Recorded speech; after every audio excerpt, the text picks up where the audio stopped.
नमस्कार, आप देख रहे हैं न्यूज इंडिया गोल्फ और मैं हूं आपका साथ रोहित कुमार। बता दें कि लोकसभा चुनाव का जैसे ही चुनाव समाप्त होता है, सिवान में 4 तारीख से लेकर के और अभी तक लगातार गोली चल रहा है।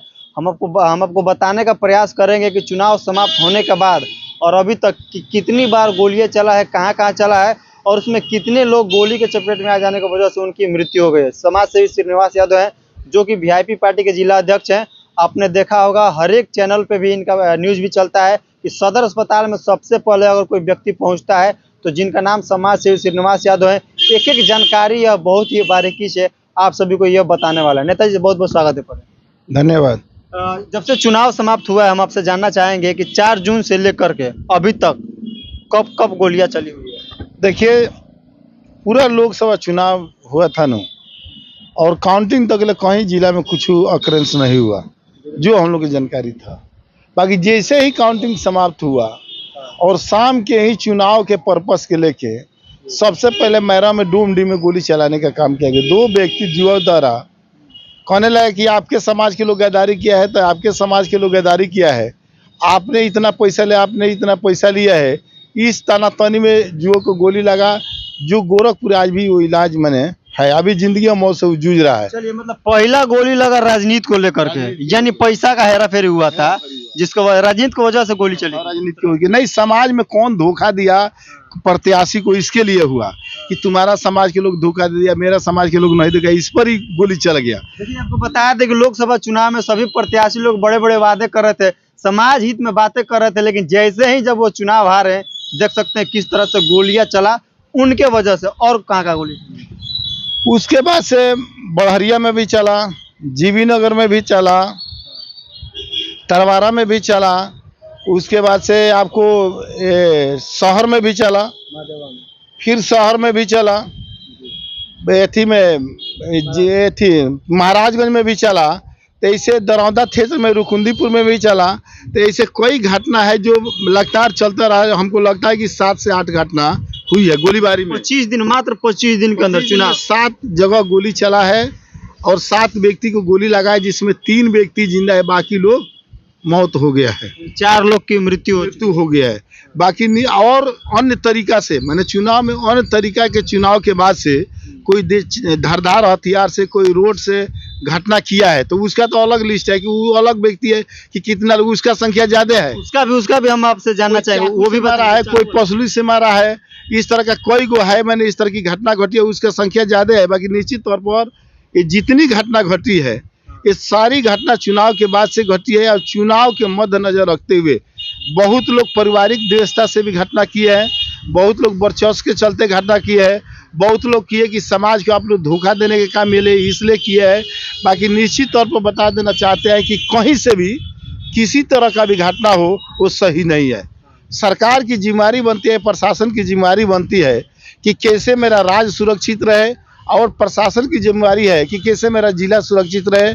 इस पर विचार होना चाहिए। इस पर जो हमारे जनप्रतिनिधि है, जो माननीय वर्तमान सांसद है, उनका तो निश्चित तौर पर पार्लियामेंट में बात है कि सिवान, पूरे बिहार में सिवान ऐसा जिला है कि जहाँ ज्यादा घटना घटती है। बिल्कुल घटना घटती है। और उसी परिस्थिति में 19 से लेके अभी तक ले समझ लीजिए कि कोई पार्लियामेंट के जो मेंबर 2 व्यक्ति हुए और वो कभी सदन में इस मैंने क्वेश्चन करने का काम नहीं किए कि सिवान में अपराध कैसे नियंत्रण हो सके। बाकी अभी वर्तमान जो सांसद है, मैं उनसे आग्रह करूंगा, निवेदन करूंगा, उम्मीद भी रखना चाहिए, उम्मीद भी रखता हूं कि वो सदन में जाएगी तो जरूर सिवान के लॉ एंड ऑर्डर पर चर्चा करने का काम करेगी।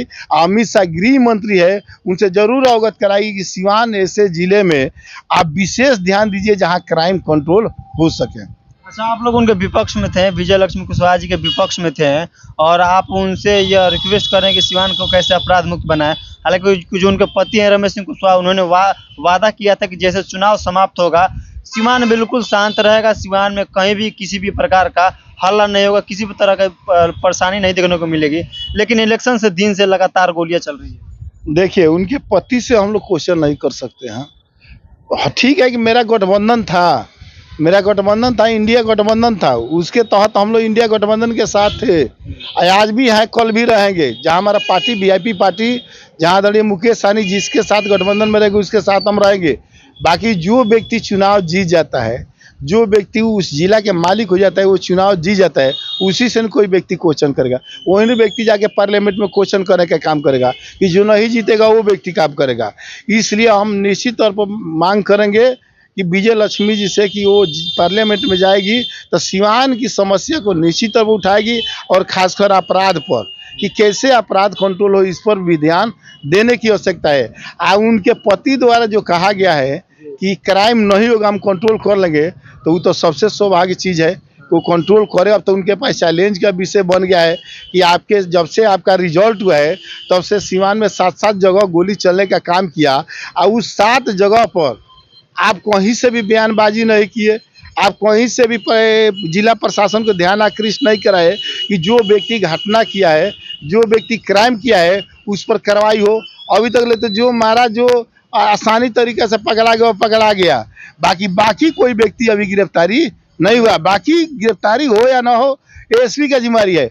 बाकी जनप्रतिनिधि का जिम्मेदारी है कि अगर कहीं प्रशासन की ध्यान उस पर आकृष्ट नहीं होता है, उसका नज़र नहीं पड़ता है, तो जनप्रतिनिधि का कर्तव्य बनता है कि उस पर ध्यान आकृष्ट करा के और जो व्यक्ति घटना किया है, जो इस तरह का जघन्य अत्याचार किया है, उस व्यक्ति को कड़ी से कड़ी सजा दिया जाए, और कानून के सलाखे के भीतर वो जेल में रहना चाहिए। नहीं तो जितना दिन बाहर रहेगा उतना दिन उसके दिमाग में खुरपाती जगेगा और अन्य भी घटना कर सकता है। अच्छा, पहले भी अपराध होता था, अभी भी अपराध हो रहा है, तो पहले का अपराध में और अभी का अपराध में कितना परसेंटेज का मतलब मार्जिन है? देखिए, अपराध तो अपराध ही है, परसेंटेज इसको नहीं देखा जाता है। मतलब पहले परसेंटेज बढ़ा है या फिर घटा हुआ है? नहीं, परसेंटेज हम देखते हैं कि 2019 से लेके अभी तक लगातार परसेंटेज बढ़ता है, घटता नहीं है। परसेंटेज अपराध का बढ़ता है। बाकी कभी कभी अपराध का तरीका अलग अलग हो जाता है, उसका सिस्टम अलग अलग हो जाता है कि हे रूट से नहीं चलिए तो हे रूट से चलिए, हे रूट से नहीं चलिए तो हे रूट से चलिए। बाकी किसी न किसी अपराध करने का काम करते हैं।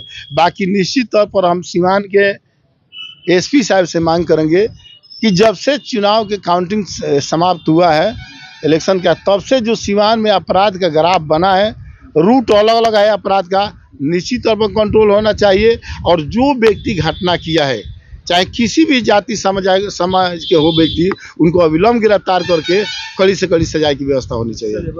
धन्यवाद। चलिए, वीआईपी पार्टी के जिला अध्यक्ष व समाज सेवी श्रीनिवास यादव हैं, इनसे हमारे खास बातचीत हुई जब से चुनाव समाप्त हुआ है और अभी तक कितना कुछ गोलियां चले, कितने लोगों का हत्या हुए, तमाम जानकारी इन्होंने हमारे चैनल के माध्यम से आप सभी को बताया। बहरहाल ये खबर आप देख रहे हैं न्यूज़ इंडो गल्फ पे। इस वीडियो को आप ज़्यादा से ज़्यादा शेयर जरूर करें और कमेंट बॉक्स में आप सभी अपना प्रतिक्रिया क्या कुछ है सिवान के वर्तमान सांसद विजय लक्ष्मी कुशवाहा को लेकर के बताना ना भूलें।